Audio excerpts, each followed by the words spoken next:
to try to connect with the kids. And the school itself for they got a little GoFundMe and bank account in Liberia called you and, uh, uh, uh, I got it on my phone here real quick. Okay. If I can go in here. Well, while you getting that together, why you go ahead, go ahead and get that together. I'm gonna go man, and get it together so real you quick. can get your information. Okay. And your guest that you brought in here, my man Calvin. Kevin. Yeah. Kevin. Okay, Yes. Kevin. Kevin, how are you? Oh, I'm good. How you doing? Good, Thank man. you, Good. Glad for you to be here.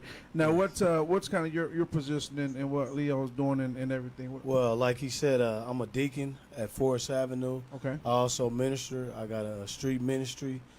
Sent One Ministries is my ministry, and I'm a Christian rapper as well. Okay. So part of my ministry is trying to give back not only to my community, but I'm helping kids in Africa and other places where they're starving with money, or they might be hungry, or whatever I can do to help. One of the things I want to do here in Kansas City is help the young men that are in the streets, that are struggling, they dying left and right, and they don't have nobody to look up to. Absolutely. I want to be that person to lead them to Christ. Absolutely. And Absolutely. me and Leo, we got something coming up August the 24th at the City Union Mission. I currently work there. I run the mission at nighttime.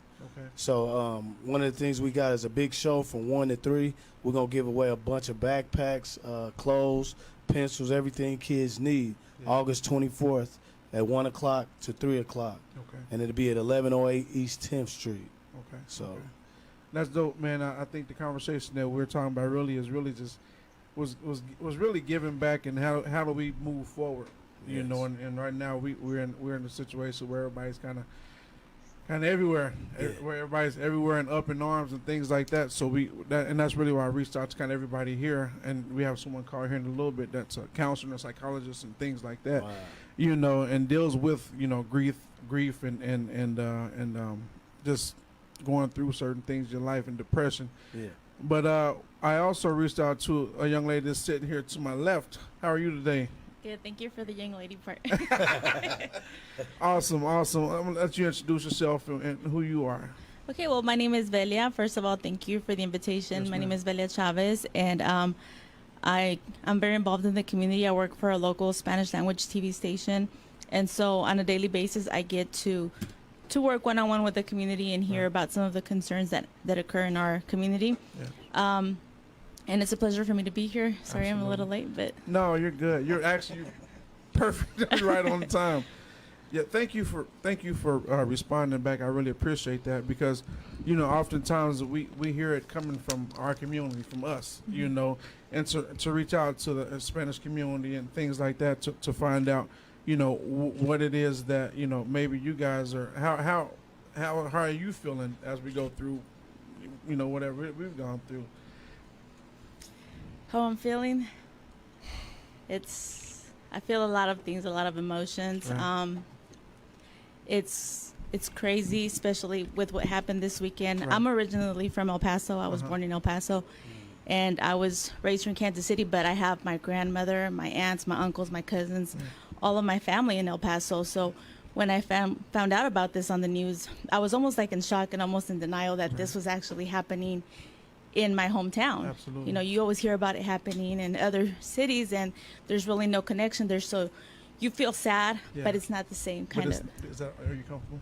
Yeah, I'm Okay. good. But it's Yeah. not the same impact Absolutely. as when you're this is so close to your family and your loved ones. And I was recently in El Paso in December, and we were staying just a few blocks away from that Walmart. We actually stopped at that Walmart. Wow. And then later on, I found out that one of my second cousins, her son was actually working at that Walmart when the incident happened. And so it really hit home, and it's really sad. But the irony is that the person that attacked the Walmart that Right. had this attack on specifically Hispanics, Right. the Hispanic invasion, how they're referring to it. Right.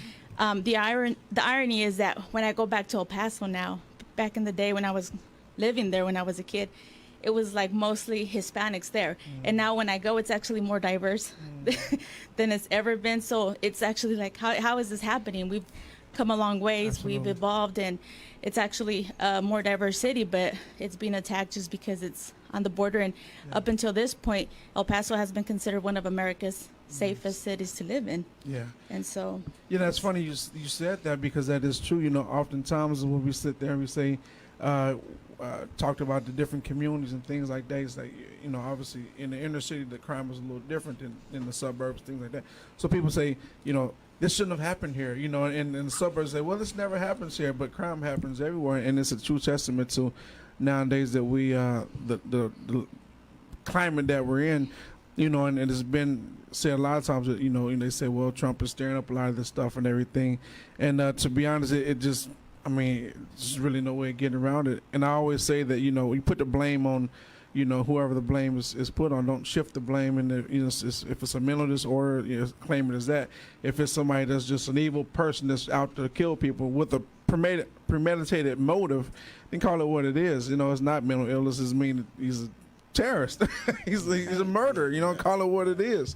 You know, I think right now is the time that we have to pull the shade back and just call it for what it is and leave it at that. Leo, did you get the information, brother? Yes, I did. Okay, go ahead and tell us what. To donate to the kids back home, they got their own bank account, which would be UBA Bank. The SWIFT code account would be CITIUS33. The account number is 0210000089. Once again, the SWIFT account would be C as in cat, I as in Isaac, T as in Tom, I as in Isaac, U as in Uriah, S as in Sam, 33. That's a SWIFT account. There it is. If you got some more questions to ask me, and I got a lot to answer for you. There it is. That's that's kind of Leo. He's, like I said in the beginning of the show, he's from Liberia, and he's reaching back to his community. He's helping his community. They're starting a school for the kids and things like that, and asking people to donate to get the school together, and also for the education of the young people that are there. So. Oh, man, I'll keep on calling you Calvin, man. Kevin. I don't know why you want to call you. I was Kevin. That's Calvin. So, what is your hand in what is it? You said you're a minister, and you know you've been from the streets. Right. Yeah, You know I what I'm started in the streets. We actually used to do secular music together at one point, and we began. God transformed my life about 5 years ago. I was rapping with people like Lil Scrappy, Young Jeezy, and I was just caught up in the drugs and stuff, and I got tired of that old life. Yeah. And God put a calling on my life, and I gave my life to God, and He just began to open doors for me. And He put this name, Sent One, in my heart. It comes from Isaiah chapter 6, verse 8, where it talks about God saying, "Send me, and I'll go." Is it there one that will send me? Yeah. And I will be that one that I want God to send. Yeah. Wherever He send me, I'm willing to go. Yeah. So I talked to Leo once I got my music started, the ministry. I said, "Hey, man, is there anything I can do for the people back in Africa? You know, our people." He said, "Man, we actually building a school." I was like, that was right on time. Yeah. And then I told him what I was doing, and then we linked up our first actual show. We did a gospel fest on 53rd in Brooklyn. Roughly a month ago. We was invited to that. That's that one. Yeah, and it was really nice. God really blessed it. So that's good. Yeah, it takes everybody, man. I think right now it's time to pull together, not pull apart. Yes. You know, and I know when you know Donald Trump, when President Trump's, you know, having people want to respond to 45 or whatever want to, but when he was in office, you know, one of his goals was to build the wall, you know, and I always say that he physically didn't build the wall, but what he's doing is he's building barriers between people, you know, and if he can build if he can build barriers between people where it be. If he can, you know, build it between the Muslims and Hispanics or the, you know, the Asians and the blacks, if he can build, if those walls can be built, you know, using, you know, just hatred, man. You know what I'm saying? If those walls can be built like that, then you don't need to build a wall because you've already built those barriers inside that person. That person, deep. You know what I'm saying? Right. And in one way is, you know, and I always say the thing, you know, is divide and conquer. You know what I'm saying? If you can divide the people, then you can take the people and pick them off. Go ahead, brother. What you gonna say? You know, that's so funny for you to tell the president. right now they got a lot of stuff going on in Liberia right now. Liberia is if everybody can Google it, it's actually like dead as United States. Yeah. Okay, Right. it's the free slave that left from here in 1847. That's how Liberia becomes to be. Yeah. And right now, the president we got right now is George Weah. Okay, he doing his best to bring the country together. Yeah. But then politicians, you know, they got a lot of stuff going on that we'll be talking. Somebody will get here talk bad about this guy, you know. But he doing his best. Yeah. And for me right now, I'm not into that politics stuff. Sure. My goal is to help these kids. That's my goal. That's right. Yeah. Yeah. Okay. And these kids, you got teachers over there that literally donate their time Right. to go teach. They Yeah. only make like $40 a month. Yeah. Wow. We use that at Press Chopper to buy candy. Yeah. You know, In a week. It's a gas. In a couple of days. In not in a day. I just spend Yeah. $50 just leaving my house. Yeah, So yeah. that's what people make in a month. Yeah. You know, so these people, it's just not about the kids, but the teachers. They're helping these kids to learn Right. to be what they need to be. Absolutely. So, like I said, if everybody watching the show today, I hope they can just listen Yeah. and go into your heart. The money is not coming to me; it going straight to their account. That's Yeah. right. And like I said, I just give the account number to everybody. And if they need it, they can always hit me on Facebook. Yeah. They can call my phone. I can give you my phone. I can get them my phone number. They can call me anytime. Yeah. I don't have no problem with that. Cool. But it's all about the kids. For me, all that politics, everybody get on Facebook and talk about who did the blah blah blah. If you tell me what you can do, Yeah. you know, that's what that's my goal. Absolutely. Tell us what you can do back in Liberia, because Liberia is built. It's built for everybody. Right. It's built for you, Americans and Africans. That's what Yeah, Liberia everybody. is built for. Absolutely. Okay, for us, like if you look at the Liberians, if you look in the Liberian community right now, we don't. People look at it and be like, okay, are you African or what? How it's supposed to Yeah, look like? yeah. You know, that's why I ask people, how do African look like? You know, we all the same people. Yeah. But Liberians, they actually like Black Americans. Mm. That's how we are. But because if you look at our history, most of the presidents they're from right here, Georgia, Yeah. South Carolina. Yeah. Yeah. You know, that's where they're from. Ah, So that's they're all Liberians. Right. They are Americans. So it's just like when they were free from here, that's how you got places like, you know, the Virgin Island, Brazil, places like that. They went back to Africa. They found a little green place, and they made that their own home. Yeah. So we got a lot of connection with United States and anybody in Africa. Yeah. So if everybody can listen, I mean, they can put their little 2 cents in there. They can help their little school and try to do their best and Absolutely. help them. Absolutely. There it is. That's for sure, man. So what is the response from the Hispanic community? Is you know, I know how we feel about when you know, us as, you know, African Americans, we hear, you know, things as far as saying, you know, call us bad people and thugs and things like that. You know, I actually had a kind of a argument or kind of a debate with a pastor. You know, he was talking about when, you know, Trump made the comment about, you know, Hispanics bringing drugs into the community. You know, and I said, you can't blanket say everybody, man. Right. That's just like saying you know, black people are thugs. That's everybody. No, it's not Right, you true. steer yourself. And and we actually went back, and it bothered me that he was saying, well, not all of them, most. I said, you can't even say most of them. That's true. You know, so in fact that debate was last week. You know, it got pretty heated. So, so what is your how y'all feel about that? Well, Basically. well, since I'm speaking on behalf of all Hispanics, no. I'm gonna try to incorporate what I've heard from the community, Yeah. what I see like on Facebook and from friends and things like that. And I know when it first started happening, when he first started talking about Mexicans being rapists Right. and drug dealers and things like that. Well, obviously everybody was upset. Everybody was outraged that this is how we were being labeled, you know. Is it true that Mexico exports drugs to the United States? Yes, it's true. But that doesn't mean that all Mexicans bring drugs to the United States, or that they're all drug dealers or they're all criminals. And if they do bring it, who wants it? Who pays for it? Who wants them to bring it over here? You know what I mean? But go ahead. I'm sorry. I just had to throw that in there. There's a demand There's for a it. demand for it. Come on now. Okay, go ahead. I'm sorry. Yeah. It's clear. There's a demand, and so Yeah. hey, I'm not in it. Yeah. Well, no, I mean, there's so many people that come to this country to work.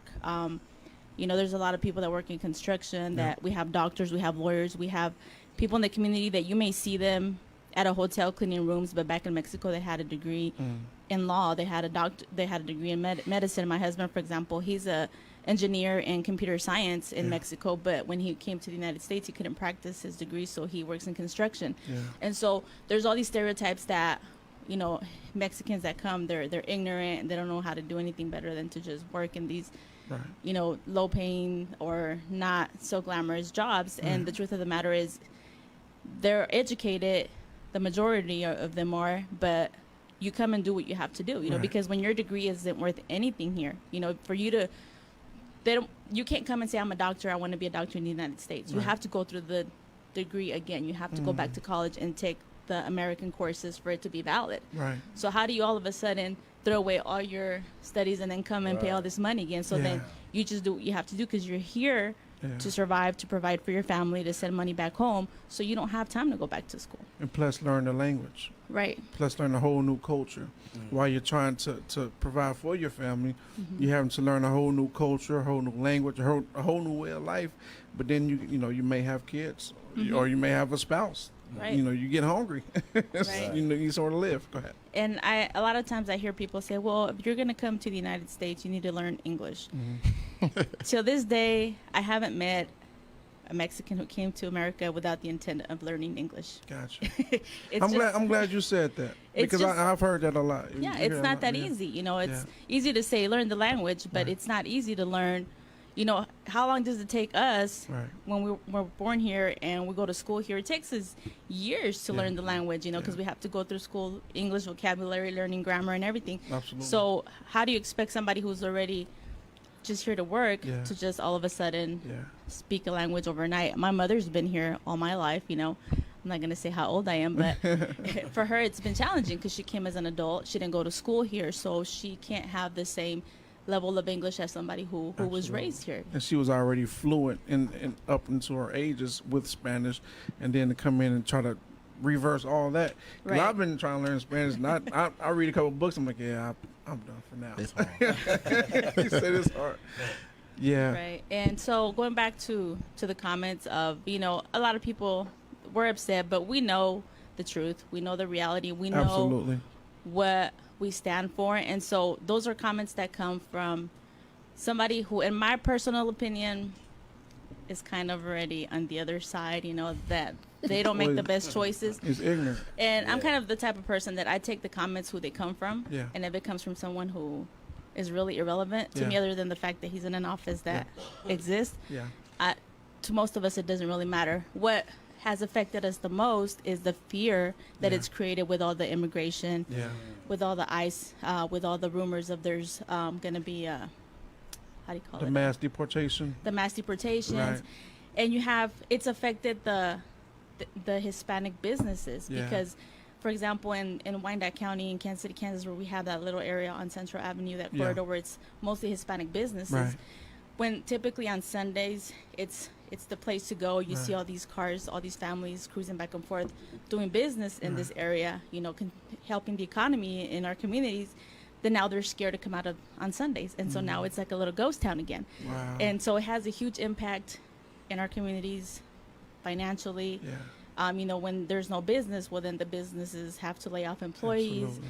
And so it has a trickle-in effect that it has an impact overall. For example, this Walmart situation today, as I was scrolling through my news feed, I hear people commenting about how they need to go shopping for school supplies, but they're scared to death to go to the store to buy school supplies for their kids. Yeah.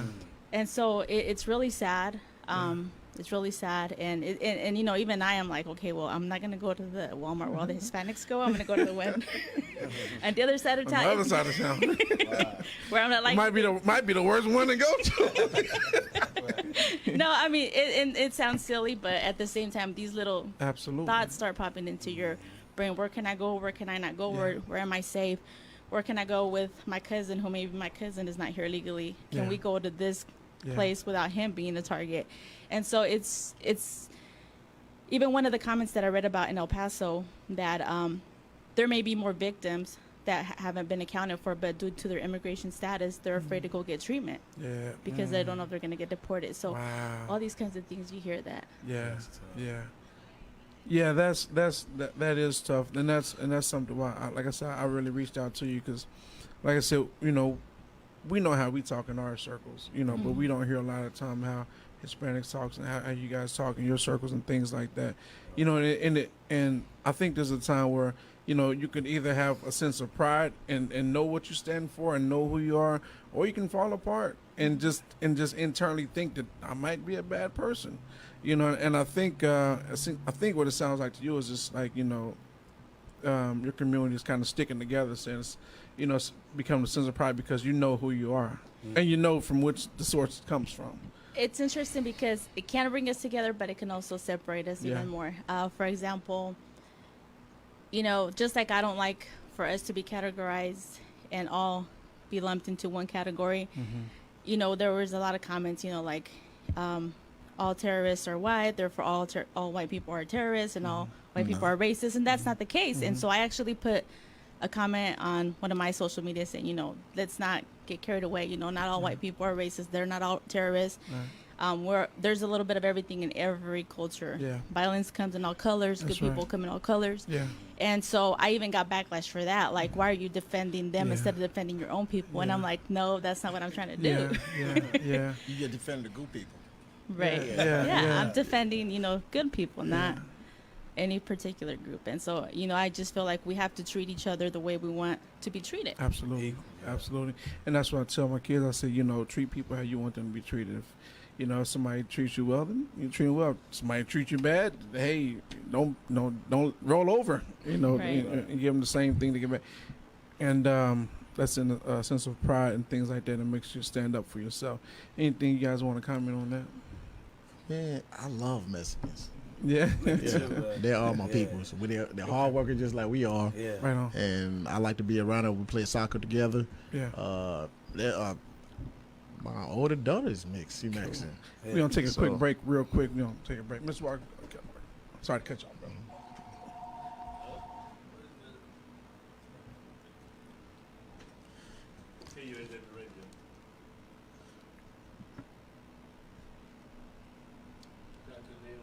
Yep.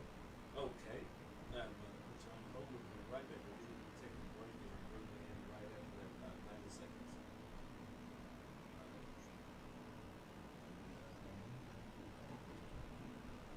Okay, so.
All right, we are back in the studio. Thank you for staying with us. Thank you for tuning in. You can always hit us at kuaw.org, or our phone is probably tied up now, but it's phone number 816-599-6893, 816-599-6893. Once again, this is Chris with Street Therapy KC. We had a panel. We were talking about Liberia and things like that, how you can reach out to Liberians and help with funding and schooling and things like that. And we're also talking to Velia. Velia. All right. You can call me V if it's Call her V. Velia. Yeah. Reach out to Miss Velia about just what the response is in the Hispanic community, and she's from El Paso, lives here in Kansas City or Kansas, but just wanted to kind of get a brief synopsis of what's going on. We also have on the phone Dr. We also have Dr. Campbell. She's on the phone here. Dr. Campbell, how are you today? Actually, it's Dr. Shepard. Shepard, I'm sorry. I'm doing Dr. Shepard, how are you? I reached out to you earlier, and I just want to, I know you're a counselor, but I want to know that, the situation that we're in right now and the climate that we're in as a nation or as a communities, I wondered if it's, if we're going through a time warp, or we got is mental illness on the rise, or is it people are going through depression or hurting, or is it just pure evil? It's, by that being your field, what do you think about that, Dr. Campbell? Well, I was reading Sure. an article today where it was stating that mental illness was the reason for the El Paso and Dayton, Ohio incidents. But before I begin, I would like to express my condolences to the victims, family members, and friends Yes. of El Paso, Texas, and Dayton, Ohio. Absolutely. And in addition, I would like to let Kansas City know that my prayers are with you in the wake of the senseless murders occurring in your city, which is currently up to 85 for 2019. So I just want to let you guys know my prayers are with you.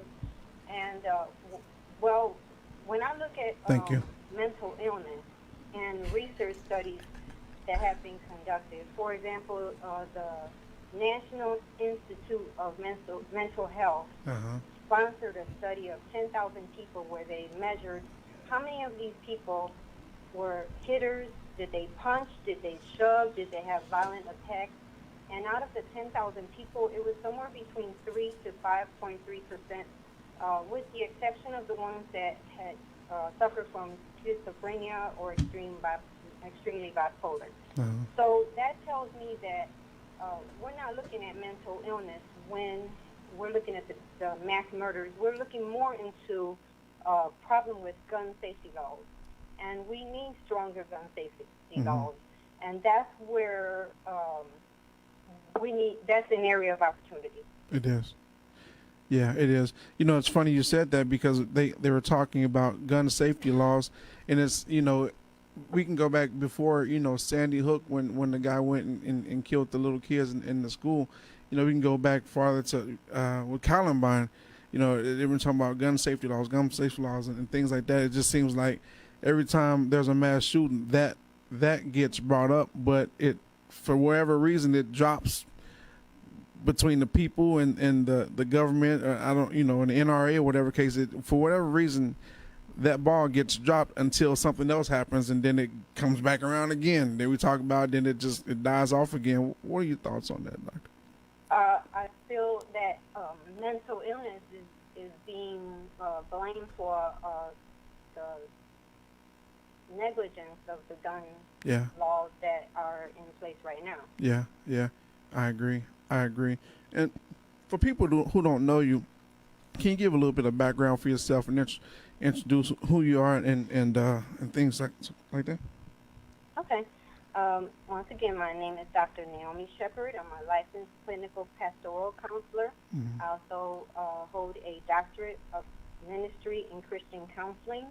I've worked with many youth and women, mostly in the field of being a support system to them in their career choices, and children in their decision making. Right.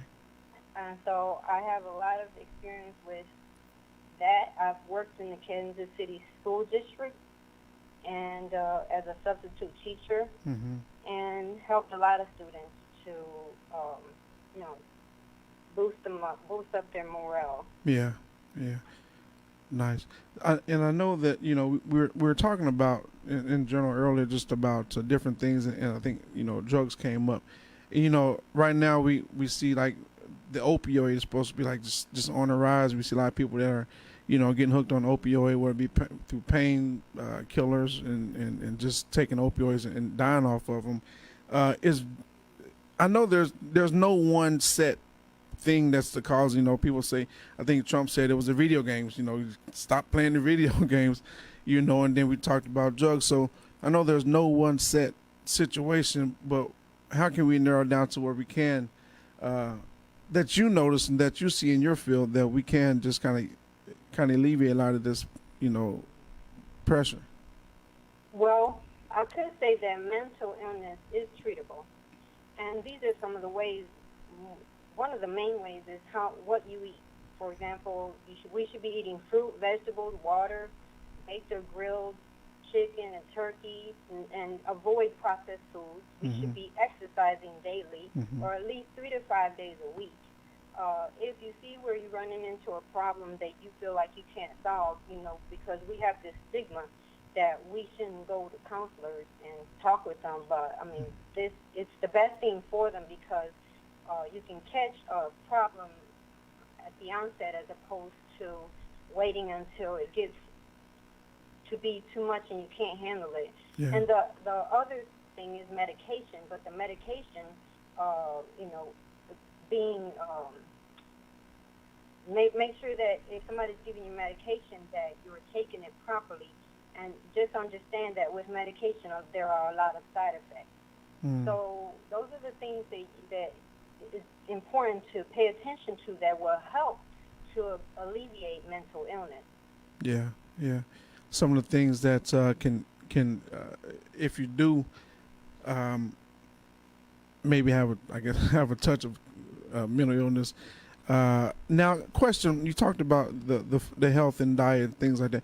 Now, can mental illness be something that's passed on through your genes, as far as from your parents or from your grandparents? Is that something that can be passed down through your genealogy? That is correct. It can be passed down from if you have a mother that has suffered from mental illness, or a father, or both. It can be passed down. Yes. Yeah. That's interesting. I had a friend of mine that had a mental disorder, and it we didn't know how to deal with it, and in fact, it's funny because, well, not funny, haha, but it's ironic that, growing up, when we knew that people had health issues or mental illness, we called them, they're the special ones, or they're a little crazy, or they're a little touched. Like, that's my crazy uncle, right. And it was funny, because we didn't understand it. But I guess now that we realize that it's really becoming a major problem, because it is getting unchecked and unnoticed, that it's also it's becoming dangerous, more and more dangerous, and so now it's not funny anymore. That's true, and there is a wide range of conditions that affect mental illness, which include your mood, your thinking, and your behavior. It is classified as a medical condition, just like a heart disease or diabetes. In fact, nearly 1 in 5 people experience some form of mental illness throughout their lifetime. There are also 1 in 24 that have serious mental illnesses, and 1 in 12 has a diagnosable substance abuse disorder. So, I mean, it's prevalent. Yeah. We got a panel here. I just wonder if there's any questions anybody might have for the doctor that they kind of, it's on their heart and mind. Me personally, no. Okay. All right. Well, I'll keep. Yeah, there's a panel of folks here, and we're just kind of hash it out and see what what's going on. And now, I can tell you some signs of mental illness. Some things that you could be looking for in probably your family members and friends that can be, somebody can think it's one thing, but it can be connected to mental illness. And some of these signs are obesity, fatigue, chronic pain. To give you an example for chronic pain, like if I have a student and they're like, my tummy hurts, and they continue to complain because they cannot express, I'm depressed Yeah. or I'm having anxiety, so they'll say, my tummy hurts. Yeah. Tics and twitches, sinus problems, nausea, gastrointestinal complaints, weight loss, headaches. Those are some of the signs that you can look for in your family members and as well as children, especially children, because they don't know how to express that they have anxiety or depression. Absolutely. You know, a lot of times, you know, well, sometimes when we hear these stories, you know, you say, well, he was on Facebook and he posted some things that might have been disturbed, but we really didn't pay attention because that's just him. Or he was isolated. He always kind of stayed to himself, and he didn't really engage with anybody. Or he was bullied and he got enough of being bullied, so he just went out and, you know, or his girlfriend broke up with him, or he had a bad home situation. You know, so you hear a lot of different scenarios on how these people, how the person that deals with it, how they finally just click, I guess. Right. Well, that's I'm happy you brought that up, because one of the research studies also indicate that 80% of people that have committed suicide have given a warning to their family member or friend.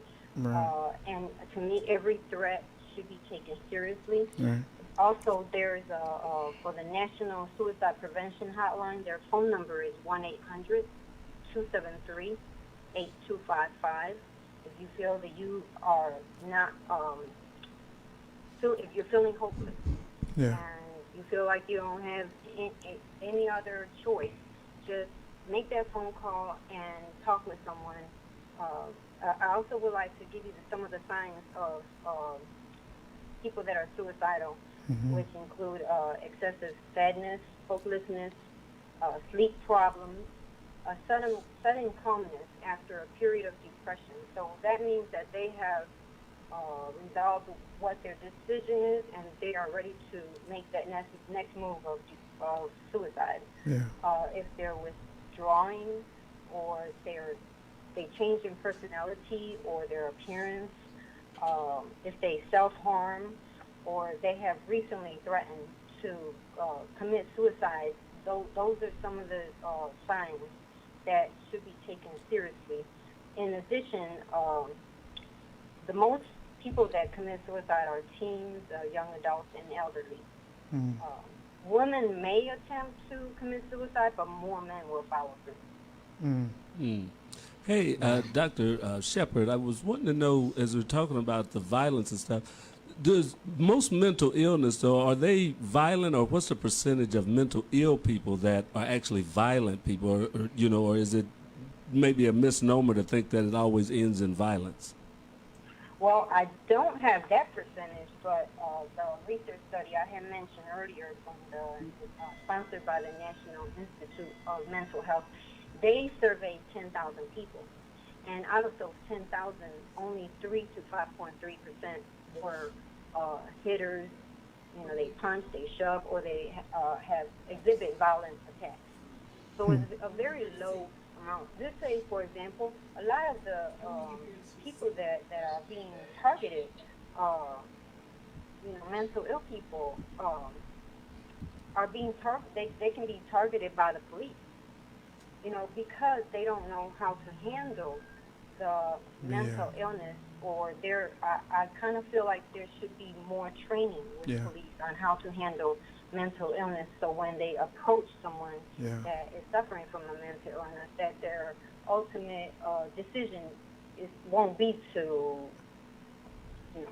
kill them. That won't be their ultimate goal, is to terminate the person, to kill them. Right. Yeah. They can call in probably a negotiator or someone that specializes in that area that can come out and help them out with the situation. Absolutely. Dr. Shepard, if there's someone that wants to reach out to you, to connect with you, maybe go, I know you gave the number to the suicide number, but is there any contact that people can reach out to you if they're needing to talk to you, or just contact you? Yes, sir. Now, I can be booked virtually as well as in-person appointments. On all, you can reach me on all platforms: Facebook, Instagram, and Twitter at ShepherdSafehaven.com. So Shepherd is spelled differently. It's SHEPARDSSAFEHAVEN. In addition, or you can look at my website, same spelling, ShepherdSafehaven.com. Nice. Thank you so much. We're gonna move to another segment, but thank you, Dr. Shepard, for calling in. We appreciate it, and we're gonna keep you posted. And hopefully, we can reach out to you in the future and just kind of get some updates, and also get some more of your knowledge and experience, and so we can Yes, sir. kind Thank you for of get through having this. me, and I'm hoping that possibly you can come back in reference to helping the children. They're just starting school to deal with anxiety and all of that. So just give me a call, and I will be available to you. My prayers once again to Kansas City. God bless you. Thank you so much. God bless you. Thank you. Bye. All right, that was Dr. Shepard, man. She called in and gave a number to the hotline and wanted to talk about mental illness, how it affects communities and things like that. Any comments about mental illness in the circle here, my friend? Well, one thing that I wanted to mention is that I don't know if this is something that everybody else has noticed, but it seems like lately everybody has anxiety. Like the youth, everybody's constantly saying they're anxious. I don't know if it's because of social media. I was gonna say, yeah.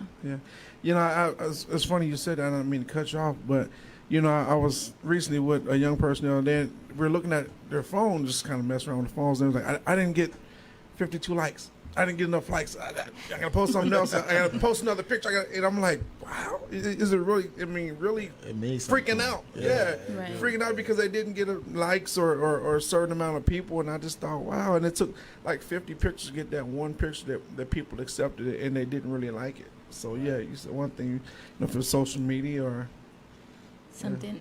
yeah.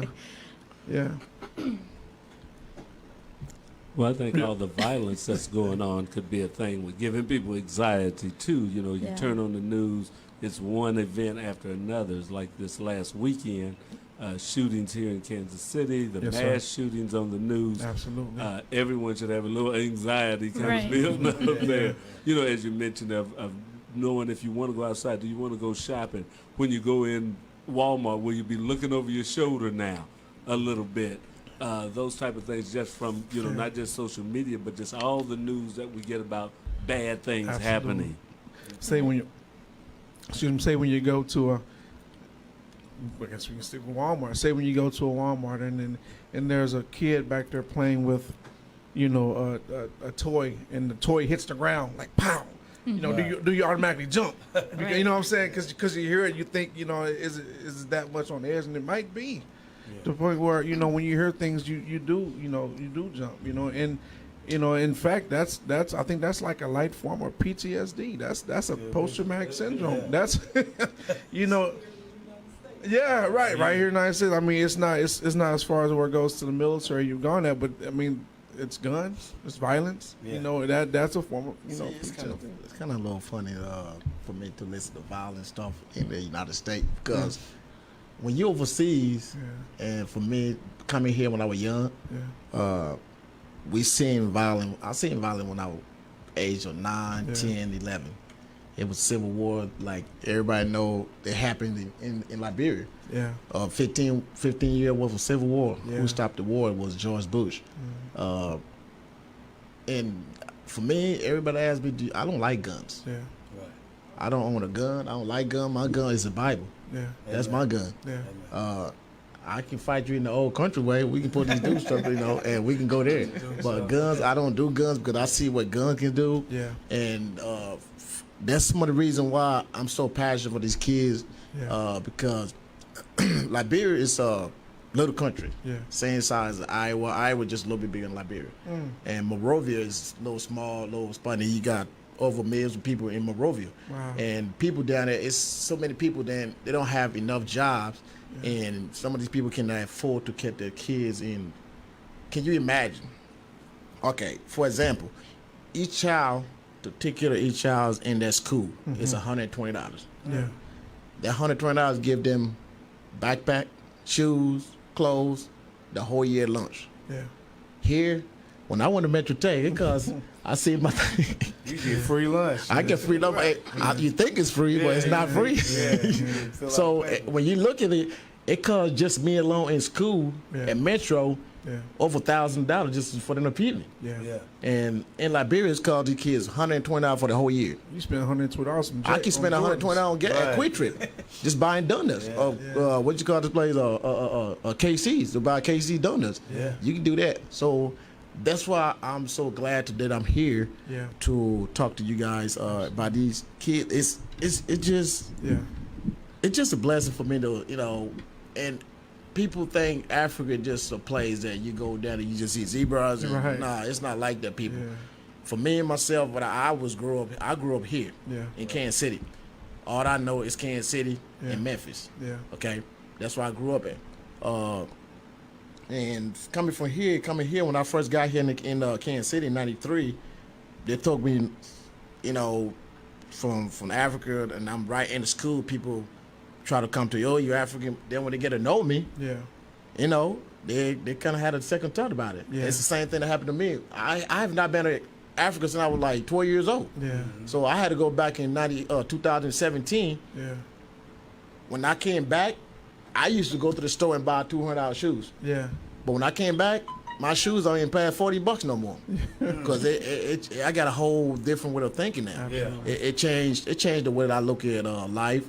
And I hope as African Americans stop watching too much TV and go home and see what's going on for yourself. Right. Yeah. Don't listen to he said, she said, no, that ain't gonna help you. For myself, I had to go back, although I came from down, but I didn't remember nothing no more. Yeah. So when I go back there, I see I'm like, wow. Yeah. And these kids out here, I come out here, and then the first day I came from Africa, I was going to my buddy Anthony's shop on 31st and 35th in Indiana.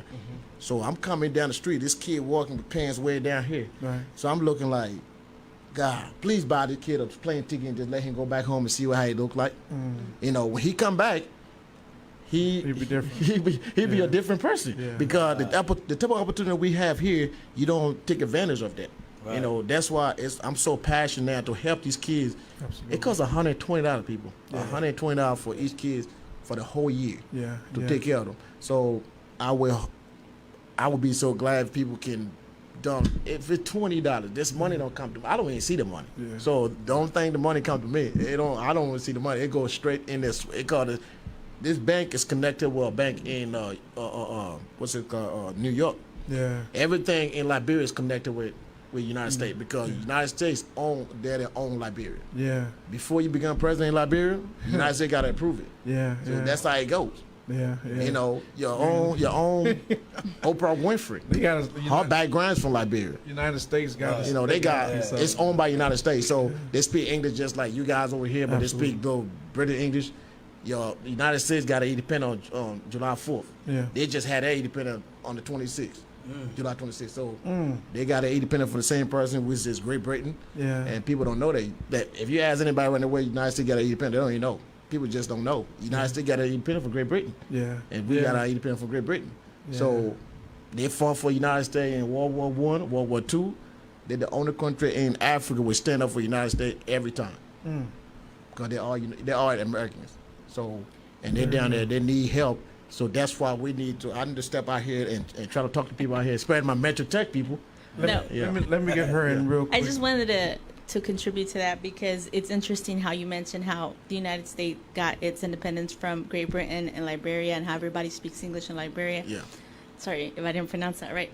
But Yeah, it brings us back to the point that English was not, my point, that English is not the native language of America. No. And that's another thing that we deal with every day is that they want us to not speak our native tongue. I was born in the U.S., but Spanish was my first language. Yeah. And, I was lucky to go to school here and learn English. But when I speak to my grandmother, when I speak to my parents, when I speak to my elder aunts or, people in the family, I have to speak Spanish to them.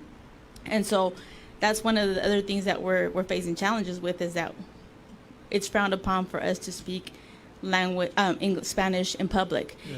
And I understand the part where, when I was growing up, if we were having dinner at my uncle's house or my grandmother's house, and they would tell us, don't speak English at the table because grandma doesn't understand. So I understand that aspect of where if we're out in public, we have to be respectful of those who don't understand what we're saying. But at the same time, I have to be able to communicate Absolutely. in a respectful manner Absolutely. with my family members as well. So it's kind of like we're kind of stuck in the middle with that, but I don't have any intentions of unlearning Spanish.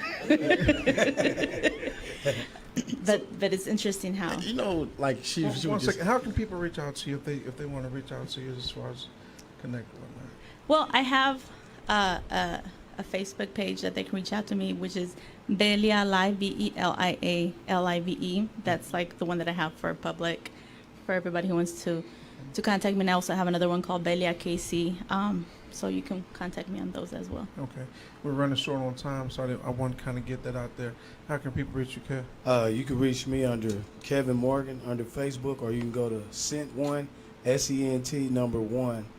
And I just really believe it's about unity. Yeah, You know, yeah. that's the big thing. Yeah. My wife's from the Philippines, and Leo, he cooks a great dish. It's Yeah. a fish dish. It's spicy, but you'll love it. I love different cultures. So it's all about unity for me. And I just dropped a single called Picture Me Rolling in Heaven. Yeah. You can catch that on Spotify, all the platforms. I'm actually working on a new single called Together We Stand. There it is. So That's thank it. you. That's it. Street Therapy. We'll see you next week. Thanks for tuning in. Peace. Bye. thank you. Thank you. Thank you.